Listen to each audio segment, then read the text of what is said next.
다음은 대한민국 최고의 중국 전문가이신 동아시아 평화연구소 김상순 박사님의 말씀을 청해 듣겠습니다. 부탁드립니다.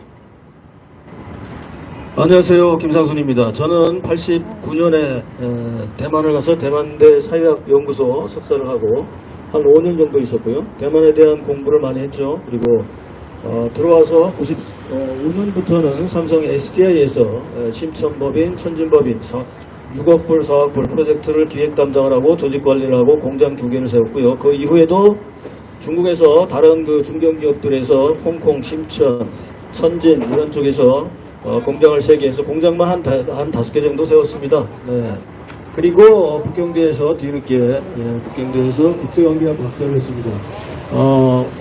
95년도부터 나가서 2019년에 영국 귀국을 할 때까지 한 25년 정도 있었는데요. 제가 오늘 2가지만 말씀을 좀 드리겠습니다. 저는 중국에서 2014년부터 홍콩 공항위성 TV에서 녹화와 생방송으로 한국의 사드 문제, 북핵 문제, 또 한미동맹 문제 등등 이것을 중국 학자들과 중국어로 TV에서 토론을 했습니다. 한민호 박사가 좀 전에 말씀을 했듯이 사실 중국에서 중국 사람들과 생방송과 녹화방송으로 사드 문제, 북핵 문제, 박근혜 탄핵 문제, 기타 등등 이런 얘기를 생방과 녹화에서 할 수 있는 사람이 과연 몇 사람이 될까요? 네. 바이두에 치시면요, 김상순 치시면 찐샹춘 이렇게 치시면 그 기록들이 다 그대로 남아 있습니다. 예. 그리고 동시에 중국의 황구시보, 인민일보, 신화사, 그 다음에 중국망 등등 공항망, 중국의 유명한 주요 메이저 언론급에도 제가 중국어로 칼럼을 많이 썼습니다. 그것도 지금도 찾아보실 수 있습니다. 제가 오늘 두 가지만 이 더불어민주당 앞에서 말씀을 드리겠습니다. 첫 번째는요, 2017년 우리 한번 돌아가 보겠습니다. 2017년 대선으로 돌아갑니다. 첫 번째 얘기는 차관급, 중국의 차관급인 차하얼 학회의 민간 싱크탱크 중에서는 가장 크다고 하는 차하얼 학회의 당시의 회장이 정협의 외사의 부주임입니다. 차관이거든요. 이 사람이 저한테 제가 당시에 차하얼 학회의 고급 연구위원으로 있었습니다. 2015년부터 있었는데요. 여기 들어가기도 사실 쉽지가 않죠. 예. 그래서 TV 토론하고 뭐 이렇게 나가다 보니까 이제 거기서 뭐 여러 가지 면접도 하고 테스트해서 들어갔는데 어쨌든 이 사람이 2017년 날짜를 좀 기억해 주세요. 2017년 2월 21일 북경에서 자기 사무실로 저를 부릅니다. 왜냐하면 그때 당시 여러분 이미 아시다시피 박근혜 탄핵 문제로 2016년 말부터 엄청 시끄러웠고 제가 이쪽 저쪽을 뭐 왔다 갔다 하면서 그 내용들을 또 TV에서 토론에서도 얘기하고 뭐 여러 가지로 알리고 있었던 상황이었기 때문에 한팡밍 회장이 당시에 차관이 궁금했나 봅니다. 그래서 2월 21일 날 2017년 저를 부릅니다. 그래서 사무실로 갔더니 이 얘기를 합니다. 자, 내가 당시에 문재인, 안희정 그리고 이재명 세 사람이 더불어민주당의 당내 경선을 하고 있을 때입니다. 그래서 자기가 이 세 사람을 만나보지 못했다. 다 만나고 싶지만 누가 가장 유력하냐 해서 문재인이 가장 유력하다 그랬더니 문재인을 자기가 만난 적이 없기 때문에 문재인을 가서 만나서 이 얘기만 전해봐라. 그러면 자기가 문재인이 자기를 누군지 모를 수 있으니 이 얘기를 하면 아마 만나주지 않겠느냐 이 얘기를 했습니다. 보내 했더니 대선 자금은 얼마든지 제공할 테니 나를 한번 만나달라. 이 얘기하면 문재인이가 만나주지 않겠냐 이 얘기를 했습니다. 자, 이 사실은요, 올해 9월달, 8월 20일 날 발표된 9월호 월간조선의 제 개인 단독 인터뷰로 이미 상세한 내용이 밝혀져 있습니다. 뭐 월간조선 안 사도 됩니다. 인터넷에 들어가셔서 월간조선 치셔서 홈페이지에 가서 김상순 치면 바로 그 얘기 나옵니다. 8월호에도 나왔고요. 9월호에도 나왔는데 특히 9월호에는 2017년 2월 21일 한방민과 저하고의 대화 그리고 그 이후에 진행된 과정이 상세하게 제가 인터뷰로 밝혔습니다. 자, 그런데 우리 한번 날짜 한번 기억해 볼까요? 2017년 2월 21일이었죠. 그런데 2021년 같은 해 5월 10일입니다. 한 2달 보름 정도 지난 5월 10일 선관위에서 발표를 합니다. 예, 문재인이 대통령이 됐다. 그런데 그날 같은 날 차하얼 학회 홈페이지에 차을학회 내부에도 인터넷 신문이 있습니다. 홈페이지에 인터넷 신문에 기사가 하나 올라왔는데 그 기사 내용은 한상민이 문재인 대통령에게 축하 전문을 보냈다라면서 향후에 한중 관계가 어떻게 될 것이다 뭐 이런 걸 얘기를 했어요. 그런데 그 자리에 사진이 있습니다. 사진이 5월 10일 그 발표가 나자마자 바로 문재인과 한상민이 만나서 악수하고 있는 사진이 올라왔어요. 이게 어떻게 된 일입니까? 제가 아까 날짜 기억 다시 한번 해볼까요? 17년 2월 21일 날 저한테 만난 적이 없어서 만나게 해달라. 대선 자금 얼마든지 줄 테니 나 좀 만나게 해달라. 이 얘기를 했습니다. 뭔 얘기 할 건데? 그건 비밀이고.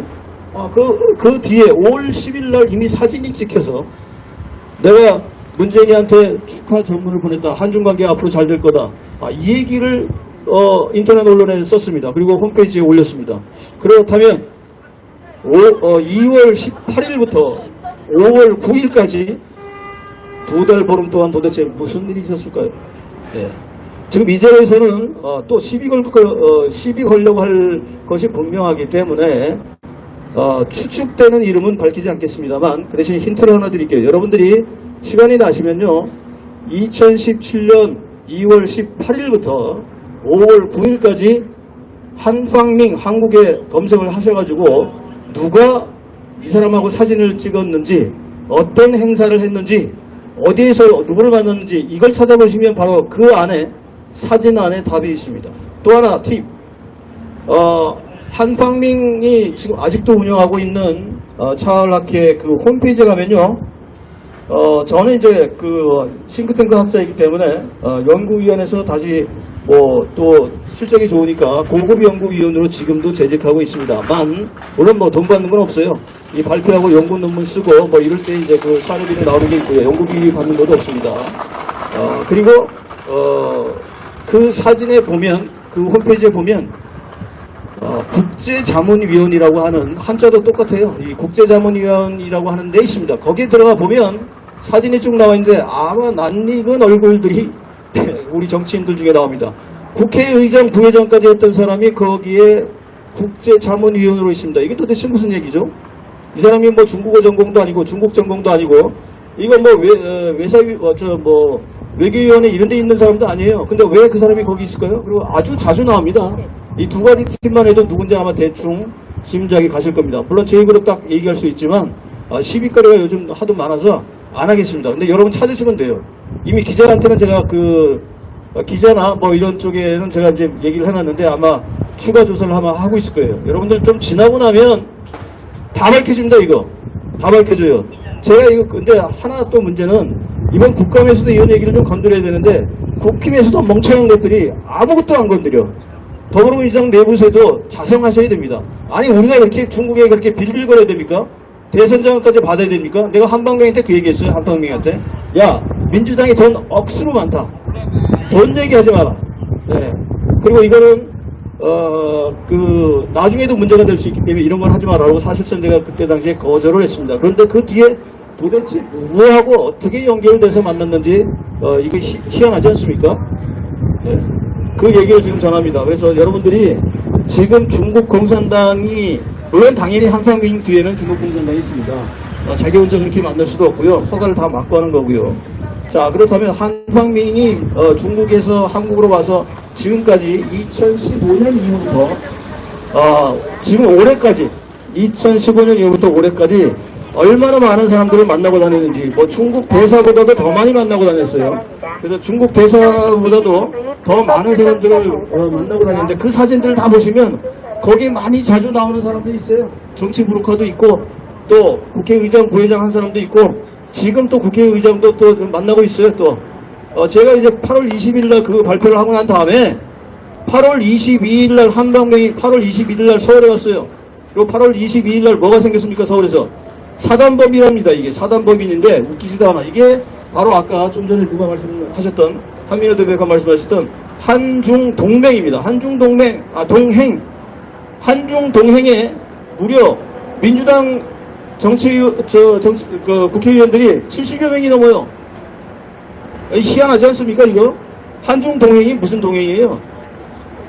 자, 그리고 두 번째 얘기 좀 하겠습니다. 대선 문제에 대해서 과연 얼마나 들어와 있는지, 그렇다면 총선에는 안 들어와 있을까요? 이거 한번 제가 의문점을 던집니다. 두 번째, 자, 한중 의원연맹이라는 게 있어요. 물론 뭐 한미의원연맹, 뭐 한일의원연맹, 뭐 여러 가지 각 나라마다 국회가 정상적으로 선거를 통해서 인민이 아니고 주권이 있는 국민이 투표로 뽑은 그런 의회 의원들하고 한국이 국회의원들이 의원연맹을 맺어서 서로 교류하는 건 당연합니다. 그런데 중국 공산당이 마음대로 임명을 하고 인민들은 투표권도 없고 그리고 이미 정해진 대로 그냥 가는 그런 사람들이 무슨 국회의원이라고 의원급하고 같은 등급이라고 그 사람들하고 무슨 한중 의원연맹을 맺으려고 이걸 하고 있고 또 이걸 방문을 하고 같이 가서 어울리고 있어요.